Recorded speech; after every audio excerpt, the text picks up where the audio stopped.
Okay guys, तो आज के सेशन में हम लोग डिस्कस करेंगे इटरेटिव स्टेटमेंट के बारे में। पाइथन में किस तरीके से इसका हम यूज करेंगे, किस तरीके से इम्प्लीमेंटेशन होगा। इटरेटिव स्टेटमेंट के अंदर में हमारे पास दो कंसेप्ट आते हैं, एक आता है फॉर लूप और दूसरा होता है व्हाइल लूप। सबसे पहले इटरेटिव का मतलब आप समझिए। इटरेटिव का मतलब सिंपल ये होता है कि अगर आप सेम प्रोसेस को बार बार आप रिपीट करते हैं, उसके लिए हम इटरेटिव स्टेटमेंट हम करते हैं। जैसे कि मान लीजिए कि अगर आप सेम मैसेज को अगर आप बार बार प्रिंट करना चाहते हैं, राइट, तो उसके लिए आप बार बार प्रिंट स्टेटमेंट, जो प्रिंट फंक्शन है, उसका हम यूज बार बार नहीं करेंगे। सपोज मेरे 10 बार मुझे प्रिंट फंक्शन के अंदर में हेलो वर्ल्ड प्रिंट करना हो, तो हम बार बार उसी चीज को हम प्रिंट फंक्शन के अंदर में बार बार वो चीजें नहीं करना पड़े, उसके लिए हम इटरेटिव स्टेटमेंट हम करते हैं। मीन्स कम से कम लाइन ऑफ कोड में हमें किस तरीके से आउटपुट मिलेगा। Means if you want to repeat the same process over and over again, for that purpose we have to use the concepts of iterative statement. And inside the iterative statements we have two concepts. First one is the for loop and second one is while loop. लेकिन अगर हम बात करें दूसरे programming language की, अगर हम बात करें जैसे C++, जावा, डॉट नेट में पाइथन, डॉट नेट का कंसेप्ट आ जाता है, वहां पे जो पार्ट आता है हमारे पास लूप में तीन अलग अलग होता है। फॉर लूप होता है, वाइल होता है, डू वाइल लूप भी होता है। लेकिन पाइथन पाइथन में डू वाइल का कोई कंसेप्ट नहीं है। यहाँ पे जस्ट हमारे पास में दो ही पार्ट आता है, और दोनों के बारे में कि फॉर लूप क्या है और वाइल लूप क्या है, इसका क्या सिंटैक्स है, इसका फ्लो ऑफ एग्जीक्यूशन क्या होता है, हर एक चीज के बारे में काफी डिटेल में आज के सेशन में हम लोग डिस्कस करेंगे। राइट, तो आज का टॉपिक आपके सामने है iterative statement, for loop and while loop के बारे में काफी डिटेल में समझेंगे। प्लस इसमें एक पार्ट और हम देखेंगे, जिसको हम कहते हैं रेंज फंक्शन। एक बार जब हम लोग डेटा टाइप के बारे में बता रहा था, वहां पे range as a data type मैंने आपको बताया था, लेकिन यहाँ पे हम लोग रेंज फंक्शन के बारे में भी डिस्कस करेंगे, जिसका यूज हम फॉर लूप के अंदर किस तरीके से करेंगे, वो भी आज के सेशन में काफी डिटेल में हम लोग समझने की कोशिश करेंगे। राइट, तो सबसे पहले हम आ जाते हैं अपने VS कोड पे, जहां पे हम लोग कोडिंग करेंगे और डायरेक्टली प्रैक्टिकली हर एक चीज को समझने की कोशिश करेंगे। राइट, तो देखिए यहाँ पे सबसे पहले कि फॉर लूप किस तरीके से काम करता है, उसका सिंटैक्स क्या है उसे समझिए। जैसे कि मान लीजिए कि मैंने यहाँ पे एक वेरिएबल लिया नेम, और नेम के अंदर में हमने लिख दिया कुमार निशांत, मैंने मेरा नाम यहाँ पे लिख दिया है। और अब मैं चाहता हूं कि इसमें जितने भी कैरेक्टर हैं वन बाय वन सभी को मुझे प्रिंट करना है। तो यूजिंग फॉर लूप हम किस तरीके से कर सकते हैं, तो फॉर लूप का जो सिंटैक्स है बहुत ही सिंपल है, और वो किस तरीके से होगा उसे देखिए। आपको जस्ट लिखना है फॉर स्पेस लेते हुए, आप कोई भी एक वेरिएबल आप यहाँ पे रखें। मान लीजिए मैंने एक्स रख दिया, आप यहाँ पे कुछ भी रख सकते हैं। और फिर यहाँ पे आपको लिखना है इन, ठीक है, इन इनबिल्ट कीवर्ड है। और फिर आप जो हमारे पास ऑलरेडी जो एक वेरिएबल था नेम, जिसके अंदर में मैंने कुमार निशांत रखा था, उसको मैंने यहाँ पे रख दिया है। राइट, अब यहाँ पे आपको कोलन यूज करना है, और कोलन यूज करने के बाद अंदर आपको आना है, और फिर इस बात पे ध्यान देना है कि यहाँ पे इंडेंटेशन जो है एक स्पेस जरूर आप दीजिएगा। लास्ट क्लास में उसके बारे में काफी डिटेल में मैंने एक्सप्लेन किया था, जब हम लोग इफ एल्स एलिफ के बारे में काफी डिटेल में बताया था कि इंडेंटेशन का क्या यूज है, यानी एक स्पेस आपको कंपलसरी तौर पे देना है। और फिर हमने यहाँ पे प्रिंट कर देना है, एक्स को मैंने प्रिंट कर दिया है। ठीक है, और इसको हम सेव करते हैं। अगर जस्ट इतना ही ये सिंटैक्स है, हमारा जो फॉर लूप है पाइथन में कुछ इस तरीके से कैसे काम करेगा इसको आप समझिए। देखिए हमने जो एक वेरिएबल रखा है नेम, नेम के अंदर में कुमार निशांत हमने कुछ इस तरीके से लिखा हुआ है। इसके बाद आप देखेंगे कि यहाँ पे जो फॉर लूप है, लाइन नंबर 3 पे फोकस कीजिएगा, फॉर एक्स इन, यहाँ पे फॉर इनबिल्ट है, एक्स वेरिएबल का नाम है, इन इनबिल्ट है, और नेम हमारे ऊपर जो लाइन नंबर 1 का जो वेरिएबल था वो मैंने यहाँ पे यूज किया है। तो ये क्या करता है कि नेम के पास जितने भी कैरेक्टर्स यहाँ पे आपने लिखे हैं वो वन बाय वन इस एक्स को असाइन होगा और प्रिंट करते ही जाएगा। मतलब कैसे प्रिंट करेगा, फर्स्ट लेटर यहाँ पे क्या है, के है, तो के नेम से किस में आ रहा है, एक्स में आ रहा है, और फिर एक्स को प्रिंट करेगा। सेकंड क्या है, यू, फिर वो के में आएगा, फिर उसको प्रिंट करते हुए जाएगा। ठीक है, तो कुछ इस तरीके से रिपीटेशन हो रहा है, सेम प्रोसेस, नेम में जितने भी यहाँ पे कैरेक्टर्स है वन बाय वन एक्स को मिलेगा और वो प्रिंट करता हुआ जाएगा। ठीक है, अभी देखेंगे इसका हम रन करके देखें तो आउटपुट आपको किस तरीके से देखने को मिलेगा। py, और फाइल का नाम है test.py, एंटर हम करते हैं, और आप आउटपुट अगर आप देखेंगे तो कुछ इस तरीके से आउटपुट आपको देखने को मिलेगा। आप यहाँ पे देख सकते हैं, कुमार पहले प्रिंट किया, KUMAR, 1 बाय 1 प्रिंट करते गया। फिर यहाँ पे बीच में एक स्पेस भी हमने लिया हुआ था, कुमार निशांत के बीच में स्पेस लिया हुआ था, वो स्पेस यहाँ पे छोड़ दिया उसने, और फिर NISHANT, ये पूरा आपको प्रिंट करके आपको दिखाता है। तो कुछ इस तरीके से आप यहाँ पे फॉर लूप का आप यूज आप यहाँ पे डेफिनेटली आप कर सकते हैं। यानी किसी भी चीज को अगर आपको रिपीटेशन करना हो, रिपीट करना हो, तो उस पर्पज से आप डेफिनेटली इसका आप यूज आप यहाँ पे कर सकते हैं, राइट। तो ये सिंपल मैंने फॉर लूप के बारे में थोड़ा सा आपको सिंटेक्स आपको समझाया, लेकिन अब हम यहाँ पे ये डिस्कस करेंगे कि फॉर लूप के अंदर में और भी क्या सब चीजें हमारे पास में हो सकता है। और अगर आप हम बात करें कि फॉर लूप के अंदर में रेंज फंक्शन बहुत ही यहाँ पे यूजफुल होगा, और उसको हम किस तरीके से यूज हम करेंगे उसके बारे में थोड़ा सा समझते हैं, और उसके बाद फिर वापस हम प्रैक्टिकल चीजों को समझने की कोशिश हम करेंगे, राइट। तो सबसे पहले रेंज फंक्शन होता क्या है, पहले उसको हम यहाँ पे डिटेल में आपको समझाने के लिए यहाँ पे मैं आपको लेके आता हूँ। और अब आप यहाँ पे देखेंगे कि रेंज फंक्शन पाइथन में किस तरीके से काम करता है, राइट। रेंज फंक्शन के बारे में हमने जब डेटा टाइप बता रहा था वहां पे भी थोड़ा सा जिक्र किया था, लेकिन आज हम काफी डिटेल में रेंज फंक्शन के बारे में समझेंगे, और आप फिर फॉर लूप के बारे में ऑटोमेटिक आपको हर एक चीज समझ में आएगा। देखिए यहाँ पे सबसे पहला पार्ट है कि रेंज फंक्शन को आपका इंट्रोडक्शन अगर दिया जाए तो किस तरीके से दिया जा सकता है। यहाँ पे सिंपली जो फर्स्ट पॉइंट मैंने यहाँ पे ऐड किया है कि it returns a series of numbers.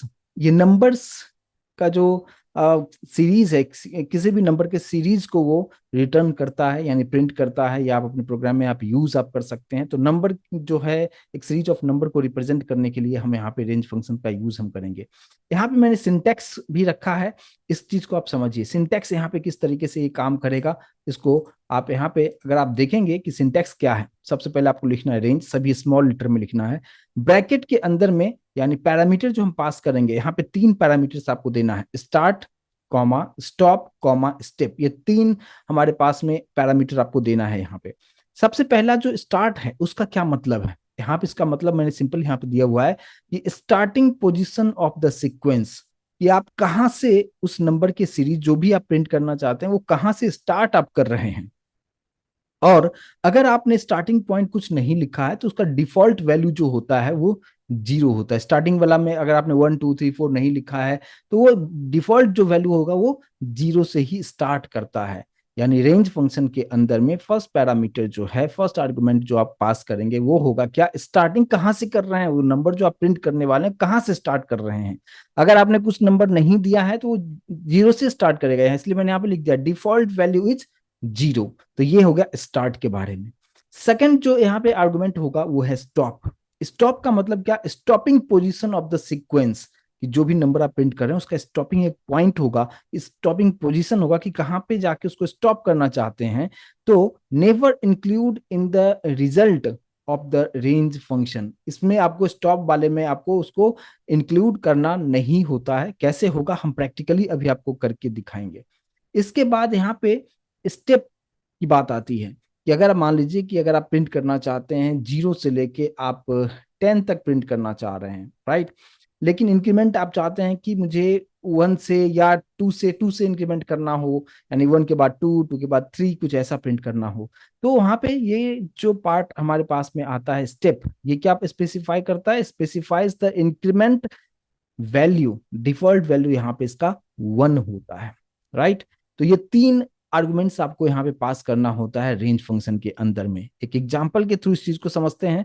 जैसे कि आप यहाँ पे देखेंगे, एक एग्जांपल्स भी मैंने यहाँ पे रखा हुआ है कि फॉर लूप के थ्रू आप रेंज फंक्शन में किस तरीके से यहाँ पे काम कर सकते हैं। देखिए यहाँ पे for loop with range stop, अगर आप सिर्फ स्टॉप फंक्शन, स्टॉप आप यूज करना चाहते हैं रेंज फंक्शन के अंदर में, तो कैसे काम करता है, generates a sequence of integers starting from 0 to stop -1। इसका मतलब ये क्या हो रहा है कि देखिए, जैसे मैं एक एग्जांपल के थ्रू आपको यहाँ पे बता रहा हूँ कि जैसे मान लीजिए कि मैंने फॉर लिखा, एक वेरिएबल आई डिक्लेयर किया, अभी जस्ट मैंने एक फॉर लूप का एग्जांपल अभी आपको वहां पे दिखाया था। फॉर लिखा, एक वेरिएबल है आई, इन रेंज, और ब्रैकेट में मैंने क्या लिखा हुआ है, 5 लिखा हुआ है, फिर आपको कोलन देना है, और प्रिंट मैंने कर दिया है क्या, यहाँ पे प्रिंट में सबसे पहले क्या लिखा है, आई।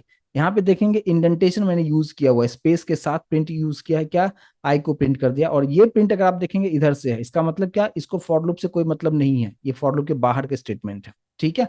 तो इसका आउटपुट कैसे होगा, अगर आपने सिर्फ यहाँ पे स्टॉप ही रखा है, यानी एक ही स्टेटमेंट अगर यहाँ पे एक ही आर्गुमेंट्स अगर पास किया है, तो वो आपको आउटपुट क्या दिखाएगा, आउटपुट आपको क्या दिखाएगा, मैंने आपको क्या बताया कि डिफॉल्ट वैल्यू जो स्टार्टिंग वाला जो पॉइंट होता है, जहां पे आप कोई वैल्यू नहीं देते हो तो डिफॉल्ट वैल्यू जीरो से स्टार्ट होता है। आप देखेंगे यहाँ पे इसका आउटपुट जो होगा वो जीरो से स्टार्ट हो रहा है, लेकिन कहाँ तक जाएगा, यहाँ पे अगर 5 लिखा हुआ है तो वो 5 तक नहीं जाएगा। आप देखो यहाँ पे क्या लिखा है मैंने, जीरो से स्टार्ट हो गए स्टॉप -1, यानी मैं जहां पे चाहता हूं कि स्टॉप करूं उससे एक पहले ही वो बंद हो जाएगा। इसलिए आउटपुट हमें क्या दे रहा है, 0 1 2 3 4 आपको दिखा रहा है।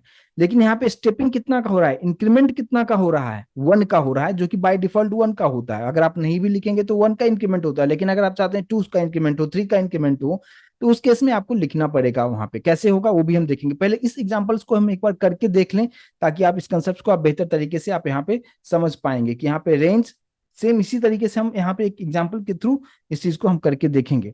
ठीक है, तो सबसे पहले हम वापस से अपने आ जाते हैं यहाँ पे। मैंने यहाँ पे क्या लिखा, सिंपल सा मैंने लिखा फॉर, एक वेरिएबल ले लिया आई, इन आपको लिखना है रेंज, ब्रैकेट में मैंने क्या लिख दिया है 5 कोलन, और इंडेंटेशन के साथ आपको प्रिंट कर देना है, आई को प्रिंट कर दिया, और जस्ट मैंने यहाँ पे लिख दिया था क्या, प्रिंट, जस्ट मैंने लिखा डन, कि हो गया, काम कंप्लीट हो चुका है। ठीक है, इतना पार्ट हमने लिखा। तो आउटपुट हमें कैसे मिलेगा, और जो हम भी आपको जो मैंने दिखाया आउटपुट किस तरीके से आएगा उसको भी आप यहाँ पे देख लीजिए। जब हमने रन किया आप देख सकते हैं आउटपुट हमें क्या मिल रहा है, 0 1 2 3 4। मीन्स यहाँ पे सिर्फ अगर आप एक ही पैरामीटर, एक ही आर्गुमेंट अगर पास करते हैं रेंज फंक्शन के अंदर में, इसका मतलब आप ये समझिए कि ये स्टॉपिंग पॉइंट है, यानी जीरो से स्टार्ट होगा। मतलब यहाँ पे स्टार्ट कहां से हो रहा है, जीरो से स्टार्ट होगा, क्योंकि डिफॉल्ट वैल्यू स्टार्टिंग का जीरो है। और वो कहां तक जाएगा, आपने यहाँ पे जो भी नंबर आपने लिखा है ना, उससे एक कम, यानी 5 - 1 मतलब क्या, 4 तक ही जाएगा। आप यहाँ पे देख सकते हैं जीरो से स्टार्ट हुआ है और ये 4 तक ही जाएगा, और कुछ इस तरीके से आपको समझना है। लेकिन इंक्रीमेंट कितना का हो रहा है, 1 का इंक्रीमेंट हो रहा है। तो देखिए दो पार्ट को मैंने यहाँ पे मिस कर दिया है। स्टार्टिंग पॉइंट, मैंने अभी आपको रेंज फंक्शन वाले में क्या बताया कि स्टार्ट पॉइंट होगा, राइट। तो स्टार्टिंग पॉइंट कितना से स्टार्ट हो रहा है, जीरो से हो रहा है। तो स्टार्ट आप लिखो या नहीं लिखो, बाय डिफॉल्ट जीरो से ही स्टार्ट होता है। और फिर आपने एंड कहां तक ले जाना है, तो उससे जितना आप नंबर देंगे, जैसे मान लीजिए मैंने आप यहाँ पे 10 दे दिया। अब 10 देने का इस मतलब क्या हो जाएगा कि आउटपुट हमें 0 से 10 नहीं मिलेगा, 0 से 10 - 1 मिलेगा, मतलब कि 9 प्रिंट होगा। यानी 0 से लेके 9 तक प्रिंट होना चाहिए। यहाँ पे आप देख सकते हैं 0 से स्टार्ट होके ये 9 तक प्रिंट करके आपको दिखाता है। तो ये होता है रेंज फंक्शन फॉर लूप के अंदर, कुछ इस तरीके से हम यूज हम करेंगे। यानी ये कंसेप्ट मैं उम्मीद करूंगा कि समझ पाए होंगे कि यहाँ पे आप जो भी नंबर आप देते हैं, 0 से स्टार्ट होके 10 से एक कम यानी 9 तक प्रिंट करके दिखाएगा। 20 लिखा तो 0 से लेके 19 तक प्रिंट करेगा, 15 लिखा तो 0 से लेके 14 तक प्रिंट करेगा। ठीक है, तो ये एक पार्ट होता है जिसको कि मैं उम्मीद करूंगा समझ पाए होंगे। तो यहाँ पे एक तो वैल्यू मैंने दे दिया कि स्टॉपिंग पॉइंट वाला दे दिया कि स्टॉप पॉइंट तक तुम जाओ, उससे एक कम प्रिंट करके दिखाओ। लेकिन यहाँ पे दो जो जो आर्गुमेंट्स था वो डिफॉल्ट वाला था। वो क्या था कि स्टार्टिंग पॉइंट 0 से स्टार्ट किया उसने, ठीक है। दूसरा पॉइंट क्या कि इंक्रीमेंट कितना से हो रहा है, 1 से हो रहा है ना इंक्रीमेंट। आप देखो 0 से 1, 1 से 2, 2 से 3, 3 से 4, तो इंक्रीमेंट कितना का हो रहा है, इंक्रीमेंट 1 का इंक्रीमेंट हो रहा है। और ये दोनों ही पार्ट मैंने यहाँ पे नहीं दिया, जस्ट हमने एक ही वैल्यू दिया है स्टॉपिंग के लिए। और स्टॉपिंग का मतलब क्या, स्टॉप -1, वहां तक ये प्रिंट करके दिखाता है। क्लियर है, तो प्लीज एक बार कंफर्मेशन देखिए फॉर लूप किस तरीके से काम कर रहा है, रेंज फंक्शन के साथ काम किस तरीके से कर रहा है। और यहाँ पे आई आई को ही प्रिंट मैंने यहाँ पे कर दिया है। राइट, क्लियर है, प्लीज एक बार कंफर्मेशन दे। ये हो गया हमारा कि हमने जस्ट एक वैल्यू यहाँ पे पास किया तो उसका क्या सिग्निफिकेंट है। राइट, अब हम वापस से आ जाते हैं हमारे पास में, ये पहला पार्ट हो गया कि स्टॉप के साथ किस तरीके से काम करेगा। नेक्स्ट पार्ट हमारे पास है दो, कि स्टार्ट एंड स्टॉप, अगर दो वैल्यू अगर आप यहाँ पे पास कर रहे हो रेंज फंक्शन में, तो वो काम किस तरीके से करेगा। देखिए यहाँ पे स्टार्ट और स्टॉप की अगर हम बात करें, जैसे कि मैंने यहाँ पे लिखा फॉर आई इन रेंज, तो यहाँ पे फॉर इनबिल्ट है, इनबिल्ट है। आई जो है वेरिएबल का नाम है, रेंज इनबिल्ट फंक्शन है, और इसके अंदर में दो आर्गुमेंट पास किया गया है 1, 6। अब 1, 6 लिखने का मतलब क्या हो गया कि आप दो पॉइंट आप दे रहे हो, कि आपने स्टार्टिंग पॉइंट दे दिया और एंड पॉइंट दे दिया। एंड जब भी आप देते हो तो वो प्रिंट नहीं होगा, इस चीज को आप समझिएगा।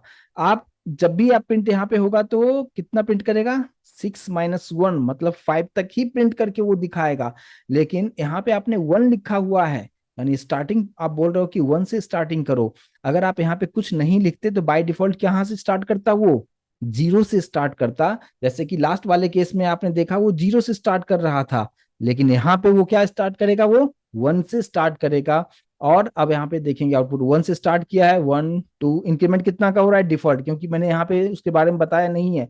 अगर यहाँ पे कोई इंडिकेशन नहीं दिया कि कितना से इंक्रीमेंट करना है, तो बाय डिफॉल्ट 1 का ही इंक्रीमेंट वो लेगा। और इसलिए यहाँ पे 1 2 3 4 और 5 तक ही प्रिंट किया, क्योंकि 6 नहीं प्रिंट करेगा, क्योंकि स्टॉप पॉइंट जो होता है उससे एक कम ही वो प्रिंट करके दिखाता है। तो इसको भी एक बार हम रन करके देख लें तो आपको और कंसेप्ट अच्छी तरीके से समझ में आ जाएगा कि यहाँ पे कि दो अगर वैल्यू, एक वैल्यू दिया तो स्टॉप वैल्यू समझना है, दो वैल्यू दिया तो स्टार्ट एंड स्टॉप समझना है। तो यहाँ पे इसको हम एक बार अपने VS कोड में रन करके हम देख लेते हैं, तो और बेहतर तरीके से समझ में आ जाएगा। जैसे कि मान लीजिए मैंने लिखा 1 10, ठीक है, सेम यही प्रोग्राम था, और जस्ट यहाँ पे सिर्फ पहले 10 लिखा था, अब 1 यहाँ पे लिख दिया। तो डिफरेंस क्या होगा कि ये अब 0 से स्टार्ट नहीं होगा, अब ये 1 से स्टार्ट होते हुए ये 9 तक जाएगा।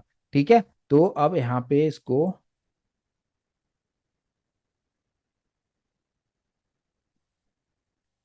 यहाँ पे मैंने सेव नहीं किया इसलिए हमें वो पहले पुराना वाला आउटपुट हमें दिखा रहा है। अब आप देखिए यहाँ पे 1 से स्टार्ट होते हुए ये 9 तक प्रिंट किया है, और लास्ट में आपको लाइन नंबर 3 में जो हमने डन लिखा था वो डन नीचे प्रिंट करके आपको दिखा रहा है। समझ में आ रहा होगा तो प्लीज एक बार कंफर्मेशन दीजिएगा कि अगर आपने सिर्फ 10 लिखा, इसका मतलब आउटपुट आपको प्रिंट करेगा क्या, 0 से लेके 9 तक प्रिंट करेगा। डिफॉल्ट वैल्यू स्टार्टिंग पॉइंट के लिए 0 होता है। लेकिन आप चाहते हो कि नहीं मैं 1 से स्टार्ट करना चाहता हूं, तो आप 1 दे सकते हैं। आप चाहते हो कि नहीं मैं चाहता हूं 4 से स्टार्ट करना, अगर आपने 4 10 दिया तो मतलब 4 से स्टार्ट होगा, कहाँ तक जाएगा, 10 तक नहीं जाएगा, 10 से एक कम ही जाएगा, यानी वो 9 तक ही जाएगा। इसको मैं सेव करता हूँ। अगर मैं 4 10 अगर मैंने किया है, और फिर अगर यहाँ पे आपको रन करके आपको दिखाऊं, तो आप देख सकते हैं 4 से स्टार्ट हुआ है और ये 9 तक जाके रुक रुक रुक गया है, 10 प्रिंट नहीं करेगा। इंक्रीमेंट कितना का हो रहा है, इंक्रीमेंट हमारे पास 1 का इंक्रीमेंट हो रहा है। ये बात समझ में आ रहा है कि अगर आप एक लिखा तो क्या समझता है, सिर्फ एक वैल्यू लिखने का मतलब कि वो एंड पॉइंट है, स्टॉप पॉइंट है, ठीक है, लेकिन उससे स्टॉप पॉइंट उससे एक कम होगा। अगर हमने दो पैरामीटर पास किया तो पहला वाला जो पैरामीटर होगा वो स्टार्टिंग होगा, दूसरा वाला एंड से एंड -1 होगा। ठीक है, अब ये पार्ट हो गया, दो पार्ट हमने देख लिया रेंज फंक्शन के अंदर में। अब हम लोग मूव करते हैं नेक्स्ट पार्ट पे, कि अगर आप यहाँ पे हमारे पास जो थर्ड वाला जो पार्ट आ जाएगा उसमें क्या होगा, उसमें हमारे पास में तीन अलग अलग पार्ट होंगे, जिसमें स्टार्ट स्टॉप और ये पार्ट हमारे पास तीनों के तीनों यहाँ पे होंगे। तो उसके लिए हम किस तरीके से काम करेंगे, यहाँ पे अगर आप देखेंगे कि यहाँ पे हमने तीनों पॉइंट हमने रखा हुआ है, राइट। अब आप यहाँ पे तीनों पॉइंट किस तरीके से देखेंगे, देखिए यहाँ पे फॉर लूप विथ रेंज, तीन हमने आर्गुमेंट पास किया, स्टार्ट भी स्टॉप भी स्टेप भी, ठीक है। अब यहाँ पे इसको आप अगर आप देखेंगे कि किस तरीके से आउटपुट हमें देगा, देखिए यहाँ पे 1 10 2, ठीक है। तो ये हम स्टार्टिंग में दे रहा हूं कि स्टार्ट तुम 1 से करो, कहाँ तक जाना है हमें, हमें जाना है 10 तक। ठीक है, तो 10 तक नहीं जाएगा, 10 से जो भी स्टॉपिंग पॉइंट दे रहे हो ना आप वहां से एक कम तक जाएगा, यानी 10 - 1 यानी 9 तक ही जाएगा। लेकिन इंक्रीमेंट जहां पे पहले से 1 का इंक्रीमेंट हो रहा था, यहाँ पे हमें 2 का इंक्रीमेंट मैंने कर दिया है। आउटपुट अगर आप देखेंगे तो स्टार्टिंग 1 से करेगा, फिर 2 का इंक्रीमेंट हुआ, तो फिर 3, फिर हो गया 2 का इंक्रीमेंट 5, फिर 7, फिर 9, और उसके बाद फिर ये बंद हो जाएगा प्रोग्राम। ठीक है, तो यहाँ पे तीन स्टेटमेंट देने का क्या मतलब होगा, मैं उम्मीद करूंगा कि इसको समझ पाए होंगे। बट यहाँ पे भी मैं आपको एक बार इसी प्रोग्राम को मैं करके भी आपको दिखा देता हूँ कि मैंने यहाँ पे स्टार्टिंग पॉइंट 1 रखा, मैं बोल रहा हूँ जाना है कहाँ तक, 10, लेकिन 10 तक नहीं जाएगा, 9 तक ही जाएगा। ठीक है, अगर आपको 10 तक ले जाना होगा तो उसके लिए क्या लिखेंगे, यहाँ पे 11 लिखेंगे। कॉमा दिया मैंने, कितना का इंक्रीमेंट कराना चाहते हो आप, मैं चाहता हूँ ये 3 का इंक्रीमेंट करते हुए जाए। तो ये तीन आर्गुमेंट अगर आप देते हैं तो आउटपुट आपको किस तरीके से देखने को मिलेगा, यहाँ पे आप देख लीजिए। 1 से स्टार्ट हुआ है और 1 के बाद यहाँ पे 1 है, 1 से स्टार्ट हुआ, ठीक है। और उसके बाद ये कहाँ तक जाएगा, 11 तक नहीं जाएगा, उससे कम तक जाएगा, यानी 10 तक गया। लेकिन कितने का इंक्रीमेंट होगा, 3 का इंक्रीमेंट हो रहा है क्या, सभी लोग प्लीज कंफर्म करेंगे मुझे। 3 का इंक्रीमेंट यहाँ पे हो रहा है ना, यहाँ पे आप देखेंगे 1 में 3 ऐड हुआ, 4 हो गया, 4 में फिर 3 ऐड हो गया, 7 हो गया, 7 में फिर 3 ऐड हो गया, 10 प्रिंट कर दिया। तो कुछ इस तरीके से इस चीज को मैं उम्मीद करूंगा कि समझ पाए होंगे कि फॉर लूप के अंदर में एक बार मैं तीनों को एक साथ में आपको यहाँ पे आपको वन बाय वन जो मैंने किया था एक बार कर दूं, ताकि आपको तीनों में कंपैरिजन आप कर सकें और चीजों को और आसानी से समझ सकें। मैंने आपको जस्ट बताया कि अगर मैंने यहाँ पे सिर्फ 11 लिखा, अब आप लोग बताइए कि इसका एक्सपेक्टेड आउटपुट आप क्या बता सकते हैं। कि अगर सिर्फ 11 लिखने का मतलब क्या हो गया, ये स्टॉपिंग पॉइंट है। स्टॉपिंग पॉइंट का मतलब क्या होगा कि ये 11 - 1 यानी 10 तक ही ये प्रिंट करेगा, लेकिन स्टार्ट कहां से होगा, जीरो से स्टार्ट होता है। अगर कुछ नहीं दिया तो डिफॉल्ट वैल्यू जीरो से स्टार्टिंग पॉइंट होगा। अब इसको मैं रन करके पहले आपको दिखा दूं, ठीक है। यहाँ पे रन किया, देख सकते हैं अभी जीरो से लेते हुए ये 10 तक प्रिंट किया। क्यों? क्योंकि यहाँ पे 11 दिया हुआ था तो उससे एक कम ये प्रिंट कर दिया। ये एक स्टेटमेंट दिया, एक ही आपने आर्गुमेंट दिया, तो ये इस तरीके से कहानी ये काम करेगा। फिर मैंने बोल दिया कि नहीं, आप तुम टू से स्टार्ट करो, ठीक है। यहाँ पे 2, 11 मैंने कर दिया, तो ये 2 से स्टार्ट हुआ और ये जाएगा कहाँ तक, 10 तक जाएगा। लेकिन 10 तक जाएगा, इंक्रीमेंट कितना का होता जाएगा, 1 का ही इंक्रीमेंट होगा। यहाँ पे देखिए मैं रन करता हूँ, 2 से स्टार्ट हुआ, 10 तक गया, इंक्रीमेंट कितना का हो रहा है, 11 का हो रहा है ना, राइट। तो 11 का हो रहा है, मतलब इंक्रीमेंट यहाँ पे कितना का, 1 से 2, 3, 4, 5 इस तरीके से आपको प्रिंट करके आपको दिखा दिया है, ठीक है। तो 2 से स्टार्ट हुआ, 11 तक नहीं जाएगा, 10 तक ही जाएगा, ठीक है। लेकिन आप चाहते हो कि इंक्रीमेंट जो यहाँ पे 1 से हो रहा था ना, मैं चाहता हूँ यहाँ पे इंक्रीमेंट 2 से होना चाहिए, ठीक है। अब यहाँ पे इसको सेव करते हैं और इसको फिर से मैं रन करके आपको दिखाता हूं। अब आप यहाँ पे देखिए, 2, 4, 6, 8, 10 समझ में आया कि यहाँ पे रेंज फंक्शन के अंदर में तीनों वैल्यू का क्या सिग्निफिकेंट है, तीन जो आर्गुमेंट्स हम पास करते हैं उसका क्या मतलब है। स्टार्टिंग वैल्यू अगर आप नहीं देते हैं तो जीरो से स्टार्ट करता है वो। लास्ट वैल्यू यानी स्टेपिंग वाला जो पार्ट है, इंक्रीमेंट कितना का कर रहे हैं, अगर आप कुछ नहीं दे रहे हैं तो 1 से इंक्रीमेंट करेगा। लेकिन आप चाहते हैं कि 2 से इंक्रीमेंट करो, 3 से इंक्रीमेंट करो, तो उसके अकॉर्डिंगली डेफिनेटली इस तरीके से आराम से कर सकता है, कोई प्रॉब्लम यहाँ पे नहीं आएगा। तो मैं उम्मीद करूंगा कि इस कंसेप्ट को अभी आप, रेंज फंक्शन किस तरीके से हम लूप के अंदर यूज करते हैं, इसको भी आप अच्छी तरीके से समझ पाए होंगे, राइट। अब यहाँ पे कुछ कुछ पॉइंट है जो आपको रिमेंबर करना है, रखना है, याद ध्यान में रखना है। सबसे पहले range function only works with integer arguments. इस बात पे ध्यान देना है कि सिर्फ इंटीजर यानी होल नंबर के साथ ही ये काम करेगा। ऐसा नहीं कि आपने स्ट्रिंग के साथ आप काम करवाएंगे तो काम नहीं करेगा। इस बात पे ध्यान देना है, जो रेंज फंक्शन हमेशा इंटीजर नंबर के साथ ही काम करेगा। Second point, all three arguments can be positive और निगेटिव। इस बात पे भी ध्यान देना है कि आप, ऐसा नहीं कि आप सिर्फ पॉजिटिव वाले ही रख सकते हो, निगेटिव में भी आप रख सकते हो। कि आप मान लो कि आप स्टार्ट करना चाह रहे हो 10 से, स्टार्ट कर रहे हो और आप वापस आ रहे हो, जीरो तक आना चाह रहे हो या माइनस तक जाना चाहते हो, तो आप डेफिनेटली तीनों ही वैल्यू को आप निगेटिव में भी रख सकते हो। कि ऐसा नहीं कि हम जो जो आर्गुमेंट हम पास कर रहे थे रेंज फंक्शन के अंदर में, वो सिर्फ पॉजिटिव ही नंबर नहीं, निगेटिव भी हो सकता है और पॉजिटिव भी हो सकता है, ठीक है। और step value can not be zero. इस बात पे ध्यान रखना है कि स्टेपिंग जो हो रहा था इंक्रीमेंट, ये मुझे अगर 1 से 10 तक प्रिंट करना है, तो हमें इस बात पे ध्यान रखना है कि ऐसा नहीं हो कि स्टेपिंग वाला पार्ट मैंने जीरो कर दिया। जीरो करेंगे तो फिर वो स्टेप होगा ही नहीं ना, इंक्रीमेंट होगा ही नहीं। इसलिए इस बात पे ध्यान देना है कि स्टेपिंग जो वैल्यू है, इंक्रीमेंट कितना का कर रहे हो आप, 1 से 10 तक प्रिंट कर रहे हो तो 1 से 2 तक जाने के लिए उसको 1 का इंक्रीमेंट होगा, करना होगा।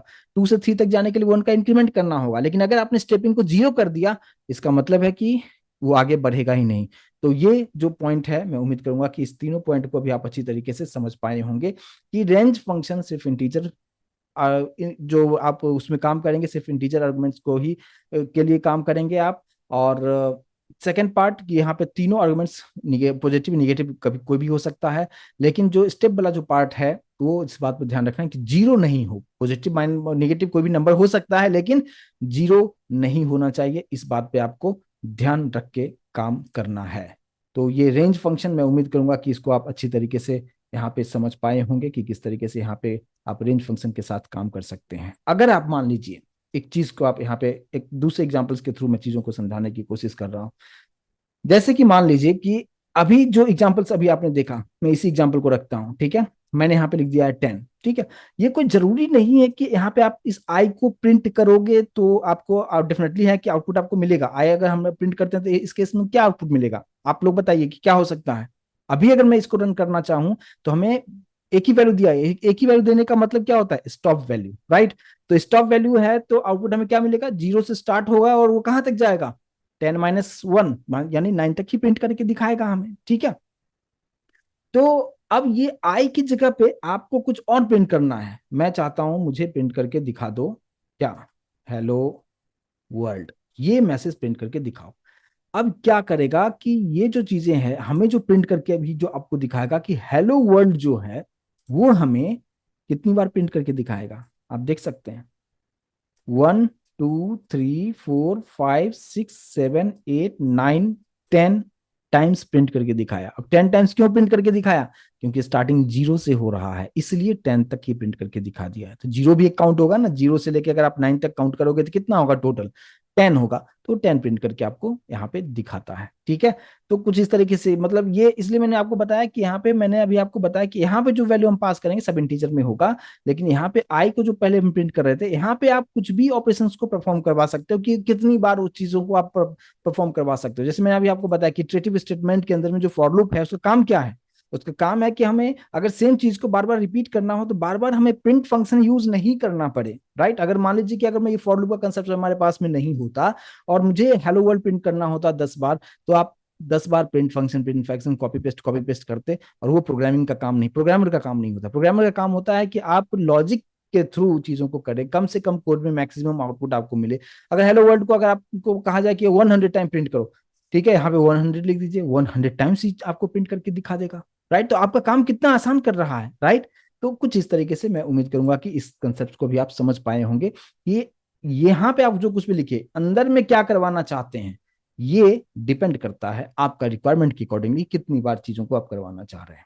ठीक है, तो ये पार्ट मैं उम्मीद करूंगा कि इस कंसेप्ट को अभी आप अच्छी तरीके से समझ पाए होंगे कि काम यहाँ पे किस तरीके से किया जा रहा है, अगर आप कितना से इंक्रीमेंट करना चाहते हैं, और हर एक पॉइंट को मैंने बताने की कोशिश किया है, राइट। अब एक चीज और हम समझते हैं, जैसे पहले हमारे पास में था, यहाँ पे हमने आई लिखा, ठीक है। अगर मैंने यहाँ पे आई लिखा था तो, और यहाँ पे मैं रखता हूँ कुछ ऐसा, और इसका आउटपुट आप लोग मुझे बताएंगे। मैंने यहाँ पे लिखा है 10, 0, -1, ठीक है। तो आउटपुट हमें क्या मिलना चाहिए? फर्स्ट वाला पॉइंट हमेशा क्या इंडिकेट करता है? Starting point. स्टार्ट में करना चाहता हूं 10 से, ये कहां तक जाएगा? कहां तक जाएगा? तो 0 तक जाएगा या उससे पहले पहले तक ही जाएगा ना, ठीक है। यानी 0 कब आता है? 1 के बाद, राइट। 1 के पहले क्या आता है? 1 के पहले 0, फिर उसके बाद -1 होगा, राइट। और ये -1 क्या इंडिकेट करता है? ये स्टेपिंग बताएगा कि कितने का इंक्रीमेंट या डिक्रीमेंट हो रहा है। तो मैंने आपको इसी के बारे में बताया था कि ये वैल्यू निगेटिव में हो सकता है, बट ये वैल्यू 0 नहीं हो सकता। बाकी की वैल्यू आप 0 कर सकते हो, लेकिन ये जो पार्ट है, जो स्टेपिंग है, इंक्रीमेंट डिक्रीमेंट का जो पार्ट है, उसको आप पॉजिटिव या निगेटिव में रख सकते हो। तो इसको मैंने निगेटिव में रख दिया है। तो हमें जो आउटपुट अभी मिलेगा वो किस तरीके से मिलेगा कि 10 से स्टार्ट होगा, वो जाएगा कहां तक? 1 तक जाएगा, और डिक्रीमेंट होगा कितना का? 1 का डिक्रीमेंट होगा। ठीक है, समझ में आ रहा है? तो देखिए अभी आप यहाँ पे मैं इसको रन करके आपको दिखाता हूँ। मैंने यहाँ पे पहले वाला प्रोग्राम ही रख दिया था, वो 100 तक प्रिंट कर दिया, कोई बात नहीं। इसको क्लियर करते हैं और फिर से इसको हम रन करते हैं। अभी आप देखिए, 10 से स्टार्ट हुआ, रिवर्स ऑर्डर में 1 तक गया, लास्ट में डन किया। तो 10 यहाँ पे क्या हो रहा है? 10 में -1 हुआ, 9 हो गया। तो -1 का डिक्रीमेंट होते हुए जा रहा है। अगर आप चाहते हो कि आप 2 से डिक्रीमेंट करना चाहते हो, डिक्रीमेंट करना चाहते थे, यहाँ पे -2 आप दे दीजिए। इसको आप सेव कीजिए, और अब आप यहाँ पे इसको रन करके देख लीजिए।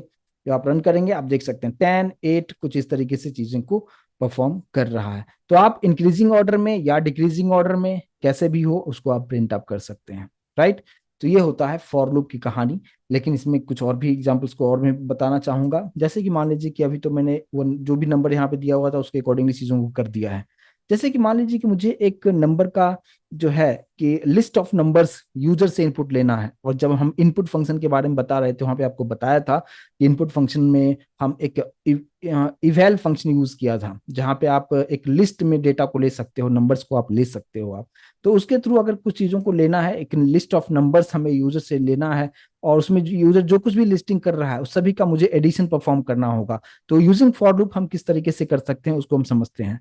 तो देखिए यहाँ पे सबसे पहले मान लीजिए एक लिस्ट, एक जस्ट यहाँ पे एक ले लिया, और यहाँ पे मैंने आपको बताया था इवैल फंक्शन यूज करना है। इसके अंदर में मैंने क्या यूज कर दिया? इनपुट।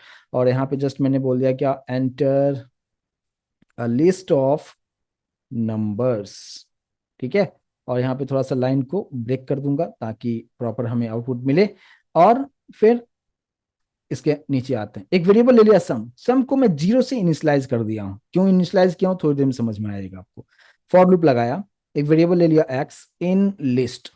अब ये क्या करेगा, फिर कोलन देना है कि लिस्ट के थ्रू यानी इवैल फंक्शंस के थ्रू जो भी आप लिस्ट आप देते हैं, इनपुट जब आप देंगे वो लिस्ट में स्टोर होगा। और मैं बोल रहा हूँ कि लिस्ट के पास जो कुछ पे वन बाय वन किस में आना चाहिए, एक्स में आना चाहिए। और फिर आप यहाँ पे sum equals to sum plus x आप कर दीजिएगा। और फिर नीचे आके यहाँ पे आप प्रिंट आप कर दीजिए। प्रिंट में किसको कर रहा हूं, मैंने कर दिया कि सम इज कॉमा सम को प्रिंट कर दिया है। ठीक है, अब यहाँ पे क्या होगा, पहले मैं इसको रन करके दिखाता हूं और फिर कोडिंग को एक्सप्लेन करूंगा। देखिए,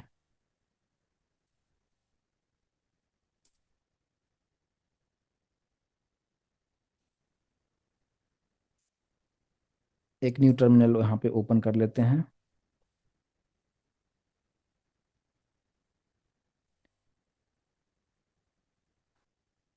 यहाँ पे क्या मैसेज आया, enter a list of numbers, right. अब लिस्ट ऑफ नंबर्स हम यहाँ पे देंगे कैसे, तो इसके बारे में भी आपको बता चुका हूँ। स्क्वायर ब्रैकेट में आपको देना है, और स्क्वायर ब्रैकेट मान लीजिए मैंने दे दिया 10, 20, 30, 40, 50 और कितना भी आप दे सकते हो। ठीक है, इसके बाद जस्ट हमने यहाँ पे एंटर किया, आपको बता रहा है सम इज 210। तो कुछ इस तरीके से भी चीजें हो रहा है। तो यहाँ पे क्या हुआ कैसे, ये फर्स्ट लाइन तो आपको समझ में आ गया होगा कि यहाँ पे इसकी वजह से हमने यहाँ पे इनपुट इतना जो हमने दे पाया है 10 से लेके 60 तक, वो इनपुट तो मैंने कुछ इस तरीके से तो दे दिया। लेकिन अब यहाँ पे क्या हो रहा है, देखिए सम इक्वल्स टू सम को मैंने इनिशियलाइज कितना से कर दिया है, जीरो से कर दिया है। तो ये काम कैसे कर रहा है, ये काम इस तरीके से कर रहा है, फॉर लूप में वन बाय वन जो डेटा आ रहा है वो एक्स में जा रहा है। ठीक है, लिस्ट से फर्स्ट डेटा यहाँ पे क्या था हमारे, हमने दिया 10, तो 10 किसको मिला, एक्स को। तो अब यहाँ पे कैलकुलेशन जो होगा वो कैसे कैलकुलेशन होगा, यहाँ पे देखिए मैं यहीं पे लिख के दिखाता हूँ कि सम इक्वल्स टू सम पहले से मैंने कितना रखा है, इनिशियलाइज मैंने जीरो से किया हुआ है, प्लस फर्स्ट वैल्यू क्या है 10। तो अब यहाँ पे हमारे पास कितना हो गया 10, यानी सम अब हो चुका है 10। अब जब नेक्स्ट टाइम जो होगा वो क्या, फिर से रिपीट होगा प्रोसेस, क्योंकि लूप का मतलब क्या है, रिपीटिशन होगा। फिर सेकंड वैल्यू हमने क्या दिया हुआ है 20, तो 20 इस लिस्ट से किस में जाएगा, एक्स में जाएगा। अब जब नेक्स्ट टाइम कैलकुलेशन होगा तो सम की वैल्यू अब कितना हो चुका है, 10 हो चुका है। तो फिर हम लोग यहाँ पे मैं ऐसे लिख देता हूं कि सम इक्वल्स टू, यहाँ पे कितना हो जाएगा, अब सम जीरो नहीं रहा क्योंकि अब सम का अपडेटेड वैल्यू कितना हो चुका है 10। फिर हम क्या लिखेंगे 10 प्लस नेक्स्ट जो वैल्यू हमारे पास कौन सा था, एक्स के पास 20, फिर आप 20 लिखेंगे, ये कितना हो गया 30। नेक्स्ट टाइम क्या हो जाएगा आप लोग बताएं मुझे, अब सम हो चुका है 30, 30 प्लस नेक्स्ट वैल्यू एक्स के पास जो आएगा वो कौन सा होगा, 30 होगा। अब क्या हो गया 60। नेक्स्ट टाइम इसके बाद फिर क्या होगा, सम इक्वल्स टू 60 प्लस 40, ये कितना हो जाएगा 100, सॉरी 100 यहाँ पे हो जाएगा। और इसी तरीके से ये जितने भी लिस्ट में जो डेटा आया है वन बाय वन एक्स में आएगा, और यहाँ पे वो एडिशन करते हुए चला जाएगा। और उसके बाद फिर लास्ट में इंडेंटेशन मैंने नहीं यूज किया है, इस बात पे ध्यान दीजिएगा। अभी आपको एक चीज और मैं बताऊं कि यहाँ पे मैंने जो ये लाइन नंबर 6 जो मैंने लिखा है, आप देखेंगे एकदम यहाँ पे है, इंडेंटेशन मैंने यूज नहीं किया है। अगर मैंने यहाँ पे इंडेंटेशन अगर मैं यूज कर दूं कुछ इस तरीके से, ऐसा अगर मैंने यूज कर दिया है, ठीक है, तो हर बार वो आउटपुट करके आपको दिखाएगा, एडिशन करके दिखाएगा। अभी यहाँ पे क्या दिखाया कि हमने जो ये वैल्यू दिया सभी का एडिशन 210 हो गया। लेकिन अब मैंने यहाँ पे इंडेंटेशन, आप लाइन नंबर 5 पे फोकस कीजिएगा, यहाँ पे हमने स्पेस छोड़ दिया यानी इंडेंटेशन दे दिया है। तो वो पूरा पूरा प्रोसेस करते हुए जाएगा, जिस तरीके से अभी मैंने आपको जो लिख के दिखाया था सम इक्वल्स टू 0 + 10, तो कितना हो गया 10 हो गया। उसके बाद फिर उसमें 20 ऐड हुआ, फिर 30 हो गया। उस तरीके से आउटपुट अभी आपको दिखाएगा। अभी आप देखिए सेम सेम प्रोग्राम को मैं यहाँ पे रन कर रहा हूँ, और इनपुट में कुछ इस तरीके से मैंने दे दिया क्या, 10, 20, 30, 40, 50, अब यहाँ पे देखिए पहले सम इज 10 दिखाया, फिर 30 दिखाया, फिर 60 दिखाया, फिर 100 दिखाया, मैंने 100 तक आपको करके दिखाया था। उसके बाद फिर 150 दिखाया, और फिर 210 दिखाया।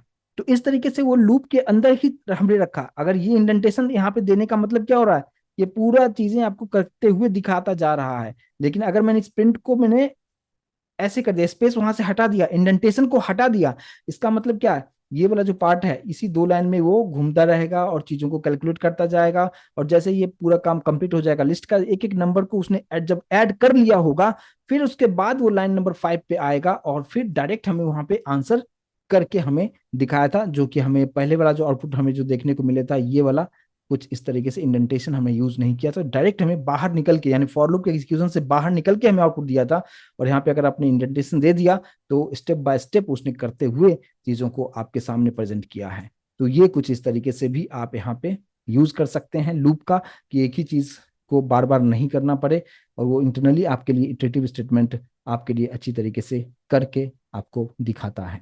मैं उम्मीद करूंगा कि इस कंसेप्ट को भी आप समझ पाए होंगे। क्लियर है? अच्छा, ये जो अभी मैंने आपको फॉर लूप के थ्रू जो चीजें को बताया, इसी को हम बिना फॉर लूप के भी कर सकते हैं कि यूजर से हमने एक लिस्ट नंबर ऑफ जो लिस्ट ऑफ नंबर्स हमने लिया और सभी को अगर मैं ऐड करना चाहूं तो एक सम नाम का इनबिल्ट फंक्शन भी होता है। ठीक है, तो ये सारा कहानी ये सब कुछ मैं यहां से निकाल देता हूं। ठीक है, यूजर से एक नंबर लिया। ठीक है, और अब आप यहाँ पे देखिए हमारे पास डायरेक्ट में प्रिंट फंक्शन लिख रहा हूं और इसके अंदर में एक सम जो कि इनबिल्ट फंक्शन है, इस बात पे ध्यान दीजिएगा, सम इनबिल्ट फंक्शन है और ब्रैकेट के अंदर मैंने लिख दिया लिस्ट, कि लिस्ट के अंदर जो भी डेटा यूजर ने देगा उसको सम करके प्रिंट कर दो। बस, तो ये जो सम है फंक्शन है उसके अंदर में किसको सम करना है, लिस्ट के अंदर जो डेटा है उसको आप सम कर दो। अभी आप देखो सेम प्रोग्राम आउटपुट हमें एग्जैक्टली सेम मिलेगा, बट यहाँ पे हमने फॉर लूप यूज नहीं करके इनबिल्ट फंक्शन यूज कर लिया। अब यहाँ पे स्क्वायर ब्रैकेट के अंदर मान लीजिए मैंने 10 20 30 जस्ट इतना ही दिया, आ गया यहाँ पे देखो दिखा रहा है 60। ठीक है, तो कुछ इस तरीके से मैं उम्मीद करूंगा कि समझ पाए होंगे। तो ये फॉर लूप का पार्ट नहीं था, बट वही चीजें कर रहे थे तो सेम आउटपुट हमें मिल रहा था, लेकिन यहाँ पे सम फंक्शन के थ्रू कैसे आता है वो भी मैंने आपको बता दिया। फॉर लूप के थ्रू अगर आप करना चाहें तो उसको आप किस तरीके से कर सकते हैं, मैं उम्मीद करूंगा कि इस कंसेप्ट को भी आप अच्छी तरीके से समझ पाए होंगे। क्लियर है फॉर लूप कैसे काम कर रहा है और यहाँ पे सम इनबिल्ट फंक्शंस किस तरीके से काम कर रहा है। अब हमारे पास में नेक्स्ट पार्ट आता है व्हाइल लूप। व्हाइल लूप का एग्जीक्यूशन क्या होता है उसके बारे में हम डिस्कस करेंगे। और यहाँ पे हमारे पास डू व्हाइल का कंसेप्ट तो होता ही नहीं है पाइथन में, तो पहले हम व्हाइल के बारे में समझते हैं क्या होगा। देखिए इसका सिंटेक्स क्या होगा, जैसे मान लीजिए यहाँ पे एक्स की वैल्यू मैंने एक 1 ले लिया। ठीक है, यहाँ पे आपको लिखना है व्हाइल, स्पेस लिखा, कंडीशन डाल दिया, मान लीजिए मैंने लिखा x is less than equals to 10, colon देना है आपको, इंडेंटेशन यूज करना है। लाइन नंबर 3 में देखेंगे थोड़ा सा स्पेस मैंने लिया हुआ है और डायरेक्टली मैंने यहाँ पे प्रिंट कर दिया है किसको, एक्स को प्रिंट कर दिया है। और फिर हमने यहाँ पे आते हुए मैंने इंक्रीमेंट में कर रहा हूँ x equals to x plus 1, ऐसे मैंने कर दिया है। एकदम लाइन बाय लाइन एग्जीक्यूशन होगा। वो कैसे होगा, देखिए लाइन नंबर 1 में क्या लिखा हुआ है, एक्स की वैल्यू 1 है, ये चेक करेगा यहाँ पे लाइन नंबर 2 में क्या एक्स में जो भी गिवन वैल्यू है वो 10 से कम है क्या, तो yes definitely 1 is less then 10 तो है, कम है। कम है तो बोलेगा कि चलो ठीक है एक्स की वैल्यू को प्रिंट कर दो, तो एक्स की वैल्यू अभी क्या है 1, तो पहले 1 प्रिंट कर लेगा, पहले 1 प्रिंट कर दिया उसने। उसके बाद फिर यहाँ पे आएगा, बोलेगा कि एक्स में जो भी वैल्यू अब है उसमें 1 का इंक्रीमेंट कर दो, तो अब कितना हो जाएगा, एक्स की वैल्यू पहले 1 था तो यहाँ पे 1 + 1 दैट इज 2 हो जाएगा।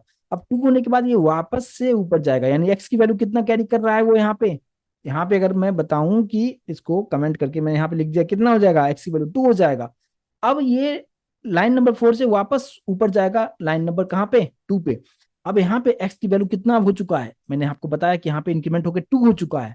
अब ये चेक करेगा कि 2 is less than equals to 10 है क्या, डेफिनेटली है, तो कंडीशन ट्रू है, तो कंडीशन ट्रू है तो बोलेगा नीचे आओ यहाँ पे क्या प्रिंट करो। अब यहाँ पे क्या क्या पहले 1 प्रिंट किया था, अब क्या प्रिंट कर देगा, ये 2 प्रिंट कर देगा। फिर यहाँ पे बोलेगा इंक्रीमेंट करो, तो इंक्रीमेंट अब कितना का हो जाएगा, इंक्रीमेंट तो 1 से ही होगा, तो पहले कितना था 2 था, अब कितना हो जाएगा 3 हो जाएगा। अब ये लाइन नंबर 4 से फिर वापस आएगा यहाँ पे। ठीक है, अब यहाँ पे एक्स की वैल्यू कितना हो चुका है 3, क्या 3 लेस देन 10 है, यस है, तो फिर से प्रिंट करो, क्या प्रिंट करो 3 प्रिंट करो। अब यहाँ पे कितना हो गया 4 हो गया। फिर ऊपर जाएगा 4 इज लेस देन 10 है, बोलेगा हाँ है तो प्रिंट करो। ठीक है, और इस तरीके से 4 5 6 7 8 9 10 तक जाएगा। और जब 10 तक जाएगा, पूरा 10 तक जब प्रिंट हो जाएगा, कुछ इस तरीके से मैं कर देता हूं, जब 10 प्रिंट हो जाएगा, 10 प्रिंट होने के बाद जब यहाँ पे आएगा तो कितना हो जाएगा, एक्स की वैल्यू 11 हो जाएगा।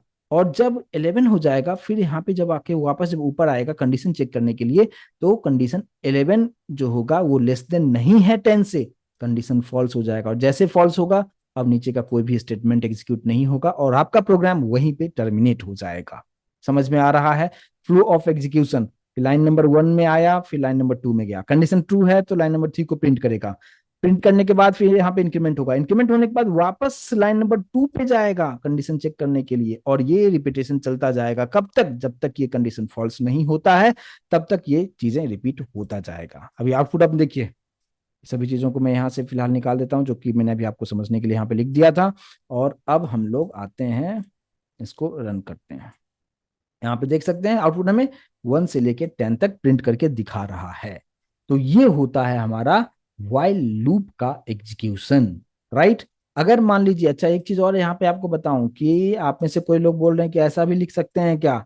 मैं आपको बताऊं कि एक्स प्लस प्लस जो है, ऐसा आप पाइथन में नहीं लिख सकते हैं, ठीक है। बाकी सी सी प्लस प्लस जावा में आप चाहें डेफिनेटली वहां पे हम लोग यूज किया करते थे, बट पाइथन में एक्स प्लस प्लस हम यूज नहीं करते हैं, इस बात पे ध्यान देना है आपको, ठीक है।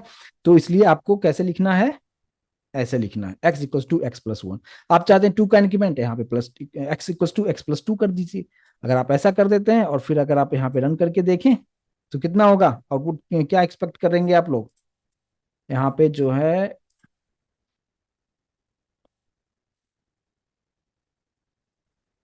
देखिए, अब अगर हमने टू से इंक्रीमेंट कर दिया है तो आउटपुट हमें जो दिखाएगा, 1 के बाद 2 का इंक्रीमेंट हुआ 3, फिर 5, फिर 7, फिर 9, 9 के बाद 10 क्यों प्रिंट हुआ, क्योंकि हमने 2 का इंक्रीमेंट किया हुआ है ना। तो 2 का इंक्रीमेंट करने का मतलब क्या, अब 9 के बाद 11 हो जाएगा, 11 अगर यहाँ पे आता है चेक करने के लिए तो कंडीशन इसको फॉल्स मिलेगा, राइट। तो कुछ इस तरीके से मैं उम्मीद करूंगा कि इसको समझ पाए होंगे, राइट। अच्छा, अगर मैंने आपसे ये पूछ दिया कि अगर मुझे सेम इसी का रिवर्स में प्रिंट करो, यानी मुझे इंक्रीमेंट मान लीजिए 1 से ही करना है, और मैं चाहता हूं कि 10 से 1 तक प्रिंट करो। अभी क्या हो रहा है, 1 से स्टार्ट होके 10 तक प्रिंट कर रहा है, तो हमें स्टार्टिंग कहां से करेंगे, 10 से। और कहां तक जाना है, 1 तक जाना है। ये साइन कर देंगे ग्रेटर, और यहां पे कर देंगे क्या, माइनस। अब क्या होगा, देखिए फ्लो ऑफ एग्जीक्यूशन। एक्स की वैल्यू स्टार्टिंग वैल्यू 10 है, कंडीशन चेक करेगा क्या 10 की वैल्यू 1 से ग्रेटर है, तो बोलेगा हाँ है, तो है तो प्रिंट कर दो। क्या प्रिंट करेगा यहाँ पे, अब यहाँ पे 1 नहीं 10 प्रिंट करेगा। फिर यहाँ पे कितना हो जाएगा 9, अब वापस लाइन नंबर 2 पे जाएगा कि 9 ग्रेटर है 1 से, बोलेगा हाँ है तो प्रिंट करो 9 को। फिर यहाँ पे 8 होगा, फिर वो वापस ऊपर जाएगा। मैं आउटपुट आपको दिखाऊंगा, तो ये प्रॉपर तरीके से आपको 10 से लेके यहाँ पे 1 तक प्रिंट करके आपको दिखाता है। तो मैं उम्मीद करूंगा कि इस कंसेप्ट को अभी आप अच्छी तरीके से समझ पाए होंगे कि कैसे ये यहाँ पे काम किया जा सकता है। ऑल क्लियर है तो प्लीज एक बार कंफर्मेशन दीजिए मुझे यहाँ तक, ठीक है, क्लियर। अच्छा, इसमें तो ये हमारे पास व्हाइल लूप का कंसेप्ट समझ में आ गया होगा, एकदम स्टेप बाय स्टेप जाना है। और वापस अगर कंडीशन सेटिस्फाइड है यहाँ पे, राइट, यहाँ पे होने के बाद ये वापस ऊपर जाएगा कंडीशन चेक करने के लिए। और जब तक ये कंडीशन ट्रू रहेगा ये चलता जाएगा, कंडीशन फॉल्स होगा फिर वो लाइन नंबर के बाहर आके प्रोग्राम को टर्मिनेट करता है, लाइन नंबर 4 के बाहर आके प्रोग्राम को टर्मिनेट कर देगा, ठीक है। अब यहाँ पे दो एक और होता है ट्रांसफर स्टेटमेंट के बारे में मैंने आपको बताया था कि हमारे पास में आता है एक ब्रेक एंड कंटिन्यू कीवर्ड्स के बारे में। उसका भी यूज हम यहाँ पे कैसे करते हैं उसके बारे में भी हम थोड़ा सा समझ लेते हैं। जैसे कि मैंने अभी आपको जो फॉर लूप के बारे में आपको जो बताया है, ठीक है। फॉर मैंने लिखा है एक्स इन रेंज, मान लीजिए कि मैंने यहाँ पे क्या लिख दिया 10 लिख दिया, ठीक है। अब इसका मतलब क्या है आप अच्छी तरीके से इस चीज को समझते हैं। अच्छा, यहाँ पे कोलन देना बिल्कुल ना भूलें, कोलन कंपलसरी तौर पे आपको देना है। यहाँ पे मैंने मुझे ऐसे कर दिया, मैंने कंडीशन रखा कि इफ एक्स की वैल्यू जैसे ही 5 हो, कोलन देना है, क्योंकि आप जानते हैं कंडीशन जब भी देना है कोलन देना है। वहां पे मैं लिख रहा हूं क्या, ब्रेक, ठीक है। और फिर इसके नीचे आके मैं प्रिंट कर रहा हूं एक्स को। अब आउटपुट क्या होगा, आप लोग थोड़ा सा सोचिए। पहले हमने क्या देखा था, हमने ये देखा था कि अगर सिर्फ एक्स की वैल्यू यहाँ पे 10 यहाँ पे लिखा है, रेंज में अगर 10 लिखा है तो 0 से स्टार्ट होकर 9 तक प्रिंट कर देगा। लेकिन बीच में मैंने ये कंडीशन डाल दिया है कि मैंने बोला कि जैसे ही एक्स की वैल्यू 5 हो ब्रेक करना है, ठीक है। तो आगे का जो आउटपुट आएगा वो हमें यहाँ पे प्रिंट करके दिखाएगा। अब देखो 0 से स्टार्ट हो कहां तक गया, 4 तक, क्योंकि मैंने कंडीशन रखा है कि 5 अगर हो जाए तो कंप्लीटली स्टेटमेंट को ब्रेक कर दो। तो आउटपुट हमें क्या दिखा रहा है, 0 से लेके 4 तक ही हमें दिखा रहा है, इसलिए यहाँ पे हम ब्रेक यूज करेंगे, ठीक है। तो ब्रेक का मतलब समझ में आया क्या, कि कहाँ पे जाके हमें ब्रेक कर देना है, ठीक है। तो कुछ इस तरीके से आप यहाँ पे करना है, क्योंकि आगे का पार्ट ये प्रिंट नहीं करेगा। लेकिन अगर यहीं पे अगर आपने कंटिन्यू यूज कर दिया है, अब कंटिन्यू किस तरीके से काम करता है कि यहाँ पे एक जिसको आपने दिया है उस पर्टिकुलर पार्ट को छोड़ते हुए आगे का पार्ट कंटिन्यू करेगा। कैसे होगा, देखिए यहाँ पे आप 0 1 2 3 4 5 को छोड़ दिया उसने, 6 से आगे का पार्ट कंटिन्यू कर दिया है। लास्ट वाले में क्या किया था, यहाँ पे ब्रेक था, तो जैसे ये 5 वाला पार्ट आया प्रोग्राम उसके आगे का जितना भी था सबको छोड़ दिया उसने, 5 6 7 8 9 10 सबको छोड़ दिया उसने। लेकिन कंटिन्यू लिखने का मतलब क्या, इसको सिर्फ छोड़ दिया है, बाकी आगे का पार्ट को उसने कंटिन्यू कर दिया है। तो होता है ना, कभी आपको ऐसा नंबर प्रिंट करना हो कि 1 से 10 तक तो प्रिंट करो, लेकिन बीच में मुझे 5 नहीं चाहिए, तो कुछ इस तरीके से आप कंटिन्यू यूज कर सकते हो। आपको कहा जाएगा, ये हो गया कंटिन्यू कीवर्ड का यूज। दूसरा कि मुझे क्या करना है, कि मुझे रेंज तो दिया है कि 10 तक जाना है, 9 तक जाना है, लेकिन आपको कहा गया कि नहीं, आपको प्रिंट करना है 4 तक ही प्रिंट करना है, ठीक है। लेकिन यहाँ पे आप 10 रखो, तो 10 रखने का मतलब क्या, 9 तक प्रिंट होगा, 0 से लेकर 9 तक प्रिंट होगा, लेकिन आपको कहा जा रहा है कि यहाँ पे 10 रखना है, लेकिन आपको 4 तक ही प्रिंट करना है, 0 से 4 तक ही प्रिंट करना है। उस केस में आप यहाँ पे क्या यूज कर देंगे, ब्रेक यूज कर देंगे। तो जैसे 5 होगा, उसके आगे का पार्ट सब ब्रेक हो जाएगा, तो आउटपुट हमें 0 से लेके 4 तक प्रिंट करेगा, जो कि अभी आपने इस वाले प्रोग्राम में देखा। यहाँ पे उसका आउटपुट 0 से लेके 4 तक प्रिंट करके दिखा रहा था, कब, जब हमने यहाँ पे ब्रेक यूज किया था। तो ये जंप, जो ट्रांसफर स्टेटमेंट इसको कहते हैं, जिसमें हमारे पास यहाँ पे पाइथन में 2 पार्ट होता है, ब्रेक एंड कंटिन्यू। और दोनों के बारे में मैंने आपको यहाँ पे एक्सप्लेन करने की कोशिश किया है, और प्रैक्टिकली हर एक चीज को मैंने यहाँ पे करके दिखाया है। तो मैं उम्मीद करूंगा कि इस कंसेप्ट को आप अच्छी तरीके से समझ पाए होंगे कि इटरेटिव स्टेटमेंट का काम क्या है, कि सेम प्रोसेस को अगर आपको बार बार रिपीट करना होगा, तो उसके लिए हमें फॉर लूप और व्हाइल लूप का यूज कर सकते हैं। फॉर लूप के अंदर अगर आप नंबर्स को प्रिंट करना चाहते हैं, तो रेंज फंक्शन का आप बकायदा यूज कर सकते हैं। और इसमें आप एक वैल्यू दिया तो क्या होगा, 2 वैल्यू दिया तो क्या होगा, 3 वैल्यू दिया तो क्या होगा, तीनों का क्या मतलब होगा, मैंने हर एक चीज को एग्जाम्पल के साथ बताने की कोशिश किया है। उम्मीद करूंगा कि इन कंसेप्ट को आप अच्छी तरीके से समझ पाए होंगे। एक बार प्लीज कंफर्मेशन दीजिएगा। और आज के सेशन में बस हम इतना ही रखेंगे, और फिर आने वाले सेशन में कुछ न्यू टॉपिक के साथ हम लोग मिलेंगे। यहाँ तक क्लियर है? प्लीज एक बार कंफर्मेशन जरूर दीजिए।